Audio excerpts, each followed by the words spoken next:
Bla bla bla, oui ça va, on a compris. Salutations! Aujourd'hui on va parler de l'Attaque des Titans, sa saison 4 et son épisode 6, son animation, ses déceptions, et tout ce qui concerne le contexte de la fabrication de cette saison. Pour commencer, on remet tout dans l'ordre. L'anime a eu déjà 3 premières saisons réalisées chez le studio Wit Studio de 2013 à 2019, mais suite à un planning serré et un comité de production difficile, la saison finale se retrouve chez MAPPA Studio pour 16 épisodes. MAPPA, c'est un jeune studio d'animation. 9 ans d'existence et déjà quelques bonnes productions comme Dorohedoro, Jujutsu Kaisen et j'en passe. La saison est réalisée par Yuichiro Hayashi, qui est d'ailleurs le réalisateur de Dorohedoro. Bon déjà, MAPPA est accompagné de V-Sign pour la CGI. Mais c'est qui V-Sign ? V-Sign, c'est donc un studio spécialisé dans la supervision de la CGI pour d'autres studios. À la différence des studios comme Orange, qui eux créent des animés de A à Z en CGI. V-Sign ont déjà collaboré avec MAPPA à de multiples reprises, mais aussi pour Production IG, qui ont supervisé la saison 1 et 2 de SNK par Wit Studio. Pourquoi avoir choisi un studio CGI, me dirait-on ? Parce qu'un studio spécialisé en CGI, c'est d'abord se garantir un talent que n'aurait pas forcément un studio comme MAPPA. Et ça libère aussi du temps au sein du studio principal, pour se concentrer sur d'autres tâches, peut-être plus importantes. Aucun studio ne voulant se lancer dans la lourde tâche de cette saison 4, ce fut MAPPA les seuls ayant accepté. Merci à eux. Ce projet, bien que difficile dès le départ, tenait à cœur de Hayashi, qui voulait que les fans aient une fin d'animé pour leur série favorite. Aussi Isayama qui a demandé à avoir une saison. Pour commencer, cette saison est-elle un enfer à produire ? Oui. Le comité de production voulait que la série sorte pour début 2021. Sinon, on risquait tout simplement de jamais la voir en fait.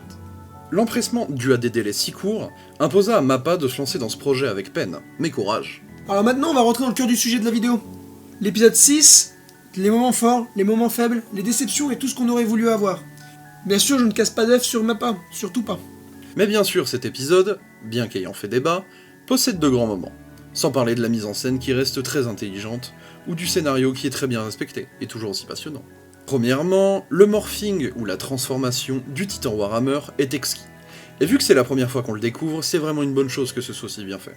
Au passage, la scène avec le visage du Titan qui se détruit sous les coups des rennes est très bien aussi. Le deuxième point fort qu'on a remarqué, c'est les FX sur les mains du Warhammer. En effet, c'est vraiment sympa. Mais malheureusement, ça manque de punch lors de la finalisation de l'action. Par exemple, l'arme semble bien faible, et bien moins intéressante que dans le manga. En troisième lieu, quand le Warhammer perd l'équilibre contre Mikasa, on peut voir qu'une CGI bien faite est très utile pour montrer un corps organique et fluide. C'était du bon boulot. On reviendra plus tard sur le héros des FX que l'épisode nous a permis de découvrir. L'épisode, malgré des moments faiblards sur sa CGI, nous lâche des détails vraiment solides sur le sang ou encore la fumée lors des scènes d'action, comme ici avec les pointes transperçantes. On doit ces fulgurants de détails à Satoshi Sakai, qui est un animateur bien connu. Ici encore une fois, le sang, la violence et le gore, tout est bon et surtout bien dessiné. Mais selon nous, la scène la mieux réussie sur cet épisode, c'est celle de Levi. On compile le poids du personnage, les câbles autour de sa ceinture arrière, l'impact de sa cape sur lui-même, la fumée qui suit son mouvement, et encore j'en ai sûrement oublié. Rien à redire, ça par contre c'était vraiment une scène parfaite. Déjà, le gros point faible de l'épisode, c'est le manque de visibilité sur la scène d'action entre le Warhammer et Ren. En effet, on a une séquence du poing qui tape quelque part, mais personne ne comprend où est-ce que ça tape. Ah oui, pour ceux qui n'ont pas compris ou qui lisent pas le manga, c'est dans la pointe que Eren y tape. Bon, on passe pour les titans, de toute façon le mal est fait, mais sérieusement quoi, les humains en CGI ?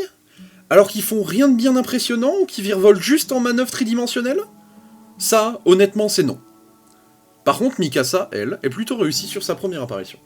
Encore un truc qui gêne, c'est par exemple si on compare ces deux scènes de Mikasa qui attaquent le Warhammer,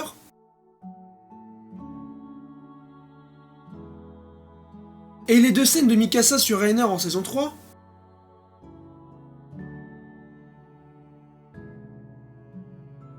l'impression d'onde de choc, de recul, les étincelles, ce sont des choses qui manquent à la saison 4, bien que non essentielles.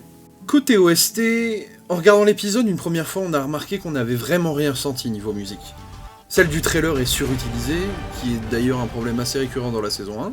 Et la deuxième OST qui suit avec Mikasa est quant à elle juste bof, et surtout assez mal intégrée. Maintenant, on va parler de la pire scène de l'épisode, je n'ai pas peur de le dire. En effet, la séquence de Eren qui arrache le cristal du sol et le Warhammer qui tombe n'ont aucune âme, aucune vie. C'est vraiment le moment horrible de l'épisode. Mais nous en connaissons maintenant les causes, essayons de passer à autre chose. D'ailleurs, entre-temps, l'épisode 7 est sorti, donc on va en parler un peu. Alors écoutez-moi bien, le colossal est dessiné. Bon, honnêtement, c'est peut-être un peu dommage que ce soit le seul, qu'il y ait un manque de texture flagrant sur son corps, et aussi que le fait qu'il soit pas en CGI se justifie car on le reverra sûrement pas beaucoup dans la saison, mais dans tous les cas, ça reste un gros point fort. Encore une fois, la saison fait preuve d'une jolie mise en scène. La couleur rouge omniprésente, qui rappelle le sang dans la vue intérieure des titans, et le feu dans les décombres de Revelio, c'était vraiment une bonne idée, et ça nous donne des images fortes et marquantes pour la suite. D'ailleurs, on peut aussi noter un effort sur le joli plan séquence de l'attaque unie sur Sig et Pique.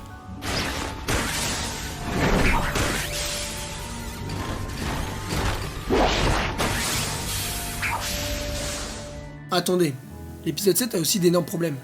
Par exemple, Reiner, à la fin. Normalement, dans le manga, il n'a plus de cuirasse, un visage humanoïde, qui regarde Eren, triste, émotif, vraiment hargneux. Là, ce n'est pas le cas. On a vraiment l'impression d'avoir une statue grecque sans émotion.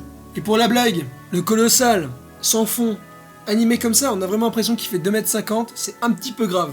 Pour conclure ces points négatifs sur l'épisode 7, je vais parler de quelque chose qui n'engage que moi et qui n'a visiblement dérangé personne d'autre que moi. Je ne vois personne en parler, vraiment, c'est terrible.